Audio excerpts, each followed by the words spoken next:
darker than the rest. A smudge on the wall is what they called me, the blemish of the classroom. The result of sex in a bathroom, they assumed the worst qualities are part of me, as if the invisible strands of my intellect and personality that are stitched together by my mentality to create a cloak that coats or codes for my psyche is tainted. Painted with the discarded colors unworthy to shine in Van Gogh starry nights, cause my skin glows just a little too darkly.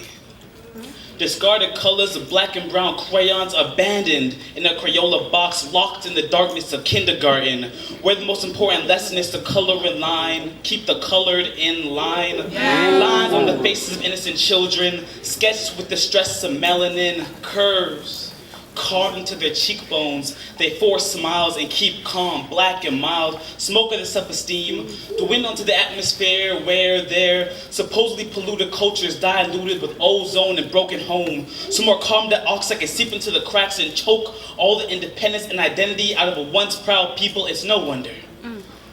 United homes are a rare commodity in black communities because we've forgotten that we're from a land where drums give tribal hearts their rhythm and beats, a land that hardened the soles of our feet, that we may stride over 400 years of tears being seared by hot iron rods and scorpion-tipped whips that battered the backs of the blacks that built this country. And watch as the earth's thirst was quenched by the blood that dripped from my ancestors' lip, for the darker the berry, the deeper the cut, the sweeter the juice. But we've forgotten.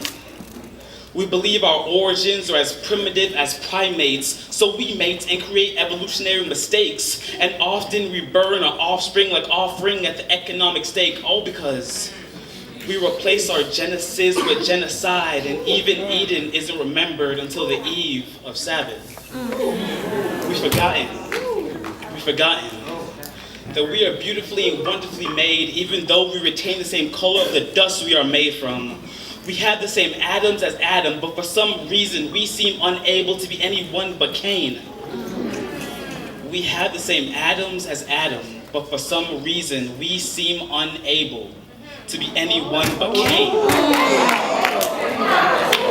That's the unable. I got that actually. Anyone but Cain. So we smite and kill our brothers, and bruise our mothers, and misuse our lovers, and abuse our sisters, that we're supposed to hold afloat in the arc of our arms, above the flood of slurs that try to drown their name, but instead, we pimp our women, and equate their value only to dimes. But our first father gambled paradise for a sinning wife, but we keep degrading the virgins we're soon to marry, or the pregnant wounds that they carry, but for fair they do bury beneath the tomb of their tongues, and lock tight the 32 white caskets and never let the caspers free. Yep. Because too often, pain is confused with anger, and no one wants an angry black woman. So instead, they cover up their bruises with blush and make up excuses to why they use mascara to mask their scars. And our women are aggressive, only because they're afraid of being hurt again. So here I stand, pleading with my people, please, stop destroying yourselves while filling their cells, trying to be the world stars. You hip-hop from stereos to stereotypes, and unright Malcolm X replace him with Jay-Z.